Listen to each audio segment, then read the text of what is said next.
Hey everyone, it's Kevin here. So this may be one of my least watched videos, who knows, but I thought I would take you guys along for a little training session for my upcoming Appalachian Trail Thru-Hike. So today I'm not using a selfie stick, I'm not using my Bluetooth microphone, so I hope the audio comes out okay. But my main goal for today, since I didn't feel like going for a run, is to, first of all, I really want to test out my rain jacket. I've never actually worn my Frog Togs rain jacket, and I have my rain pants in my little backpack. I've never worn it in the rain, and it's supposed to rain today, so I'm hoping it rains and I can do a little test.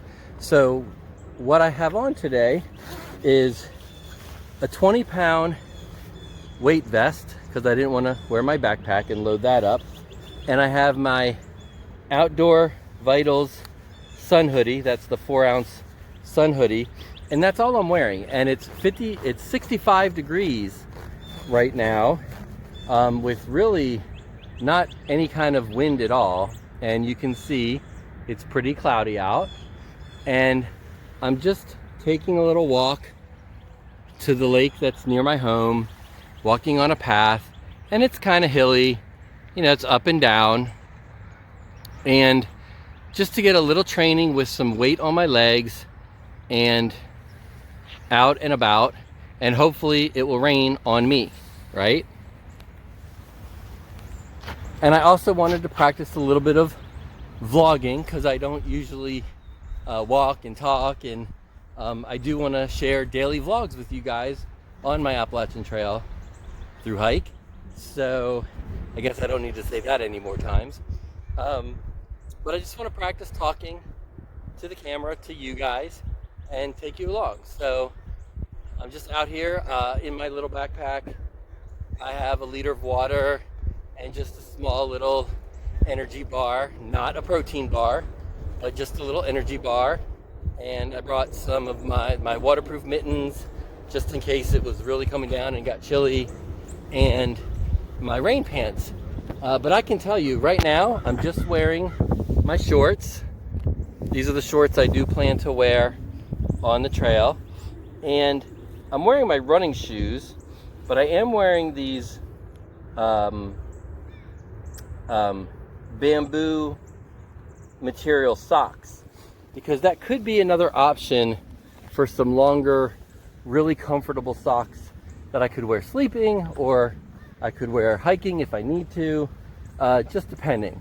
So I can tell you that even just walking up a little bit of a hill on pavement, wearing this jacket and the vest, I was definitely working up a sweat. This jacket does not breathe at all. I know that going into it. But I can see why so many people will just get wet in the summertime, because you're going to get so wet from the sweat underneath your jacket. It's like, why even bother? So as long as you're not getting cold and potentially hypothermic, you might as well just get wet. You know, most of all this tech clothing will dry really quickly, so why bother trying to protect it, and it will dry out pretty quick once you stop sweating or once the rain is over. So that's just a little bit of what's going on today, and I'm also practicing chatting people up a little bit that I meet along the way. I walked with a woman earlier for a little bit, and it was just nice having a little bit of friendly conversation along as we were both walking. Just trying to get a few steps in, and my heart rate is at 79.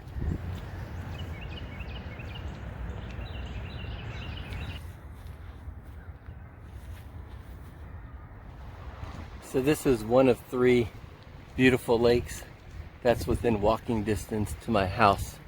So whenever possible, anytime I'm doing any training, I usually make my way to one of these lakes.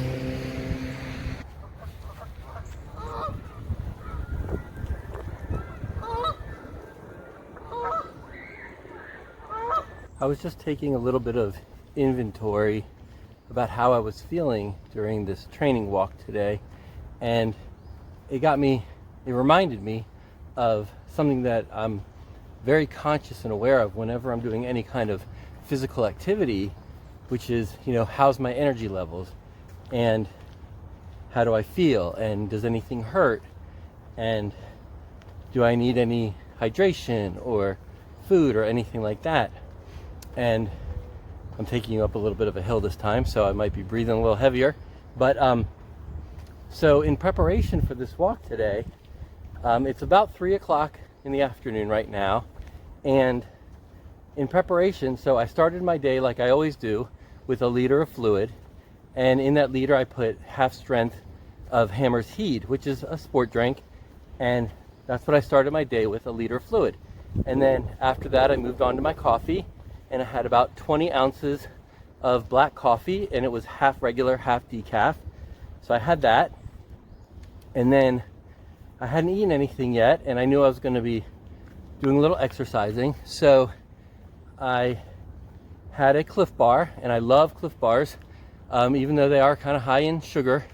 They really satisfy me very much, and they don't fill me up too much that it's too much for when I'm exercising, but it's very satisfying, and it's a good amount of carbs, a little bit of fat, a little bit of protein, and it's a nice balance for me when I'm exercising.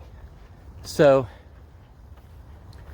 I had a Cliff Bar at around 11 or 11:30, and another half liter of water, and that's all I've had today.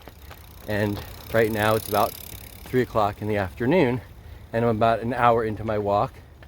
And the only other thing I did to prepare is I felt some tightness in my quads, and especially above my knee, so I did a little bit of foam rolling and just worked out those muscles a little bit, loosened them up with some good foam rolling.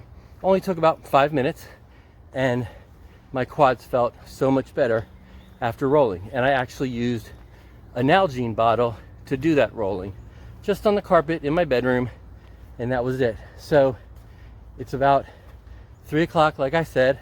All I've had today is a liter and a half of fluid, 20 ounces of half decaf coffee, and a Cliff Bar. I'm feeling pretty good, but I am getting a little bit hungry now, and I think I might take a break soon, just to have a little snack. I would prefer a little bit of Gorp, actually.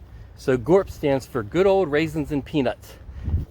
There's lots of different kind of trail mixes out nowadays, but just some nuts, maybe a little bit of sugar from some M&Ms or some dried fruit, and that's a really nice snack. Just a couple handfuls of that can really help a lot as you're hiking along or in any kind of training. So maybe in a minute or two I will stop for a break, have some water, and a little snack. So it's about 3:30 in the afternoon, and like I said earlier, I've only had a Cliff Bar today. That's all I've eaten, and I'm about 4 miles into my training walk today, and I just want to show you the little snack that I brought. So I'm just sitting by this little baseball field, but what I brought today is a Nature Valley biscuit, and I actually stumbled upon these by watching another thru-hiker's video about calories per ounce, and it's really interesting. Here's the nutrition, and you can pause to look at the nutrition label, but basically it's 190 calories, 10 grams of fat, 23 grams of carbs, 3 of which are fiber, and only 11 sugars, which is half that of a Cliff Bar, and there's 3 grams of protein. And so during the day, when you're hiking along, you really don't need the protein as much as you might think. Your better and more efficient fuel source is your carbohydrates and your fats. A little bit of protein's fine, have a tuna packet or some beef jerky at lunch or something like that. But a protein bar in the middle of the day is actually not your best bet for energy. And you can look back at other videos that I've made talking about the macros and how they convert into ATP, which is your energy molecule. But I'm really just trying to be more efficient on trail and carry foods that are lighter per the amount of calories that you get. So this will be my little snack. I'm going to pound some water. I have almost a whole liter of water with me, so I'll probably drink at least half a liter right now, and then make the 2-mile trek back to my house for a total of about 6 miles today. I am actually seeing a little bit of blue sky. I can't believe it hasn't started to rain. I was expecting to get poured on today, so with any luck, it'll start raining on my way back. One other thing that I really want to be conscious of when I am hiking is foot care. And I've tried all manner of things to improve my foot care and prevent blisters. But one of the best things for me, and yes, I've done the dual socks and the toe socks and everything like that. One of the best things for me is to try and air out my feet any chance that I get. And that way the skin will harden up again and be less prone to blisters. So I just took my shoes off and I'm going to air out my feet while I have my little snack. One more thing that I've been really conscious of on this training walk is to make sure that my heart rate doesn't go too high, because when your heart rate gets up into that cardio zone, that's when your body can only burn sugar for its primary fuel source. So I've been really conscious to keep my heart rate lower even when going up a bigger hill. So I just slow down so that I reduce my intensity so that my heart rate stays in the lower fat burning zone, or the aerobic zone. So I've been sure to be completely aerobic during this walk today. And one way to really ensure that you're in the aerobic state is, if you don't have a heart rate monitor, is to be able to, if you can breathe only through your nose through your entire workout, then you're probably getting enough oxygen to stay in the fat burning zone. And what that means is you're in zone 2, or you're in your aerobic zone. So if you only need to breathe through your mouth to get oxygen, then you're probably getting enough oxygen. Maybe every once in a while you'll take a deep breath through your mouth, but if you can only breathe through your nose during the workout, then you're most likely in a fully aerobic state, and that's when your body can utilize fat as its primary fuel source, and that is really truly the most efficient fuel source. And it's really surprising how slow you might need to go in order to get your heart rate down. So the zone 2 rule of thumb is simply 60 to 70% of your maximum heart rate. But again, another rule of thumb is if you only need to breathe through your nose, if you don't feel any kind of burning in your muscles, or, it's getting a little windy here, so I hope you can hear me okay. Or if you have like stereo vision or stereo hearing, where everything is really open to you, like you're really aware and you can see and hear everything, then you're most likely in your aerobic zone. Because when you get anaerobic, you tend to really focus on a point ahead of you. You're operating at such an intense rate that you can only focus on a point, and you're only hearing what you must hear for your own safety. So those are just a couple of rules of thumb to know that you're in the aerobic zone 2 state of your heart rate. Okay, so just a little more training tips, and these are things I think about, and I even think about them on trail. So one thing I'm considering is doing an experiment to see if I can stay in my aerobic zone for an entire day while on trail. So we'll see if we do that experiment in the future.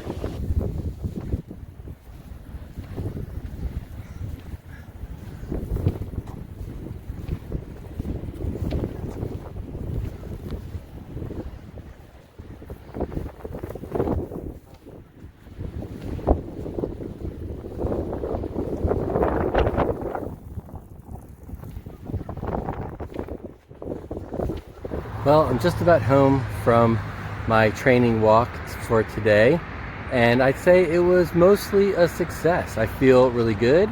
That little snack that I had really did me well for the last 2 miles home, and I'm feeling pretty good. I'd say the only thing that didn't work out today is I didn't get any rain, so I didn't get to test out my rain jacket, so that's kind of a bummer.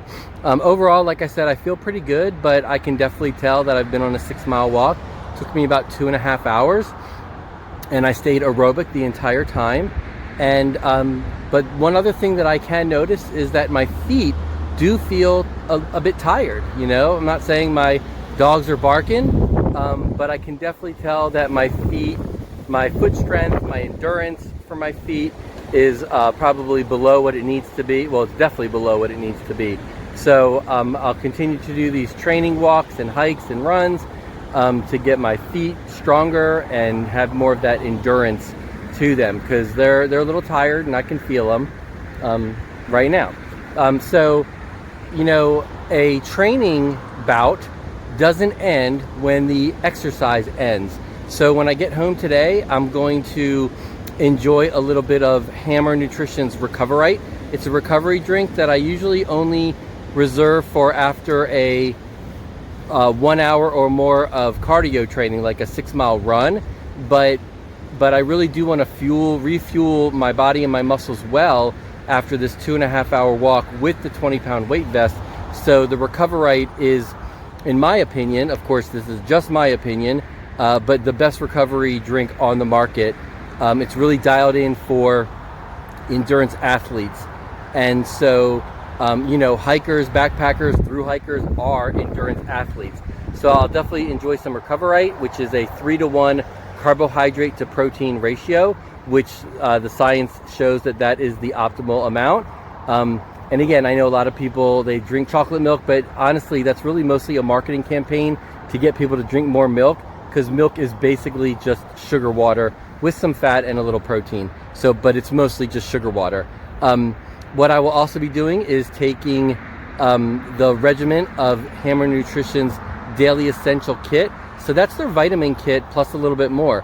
So I'll try to put some nutrition labels on the screen for you of the Recoverite and also of their premium insurance caps. So that's their multivitamin, and it's dialed in specifically for endurance athletes. And I'll also be taking the Race Cap Supremes, and then finally the Mito Caps. So these are designed for endurance athletes, and I found them to be incredibly effective for day in and day out exercise.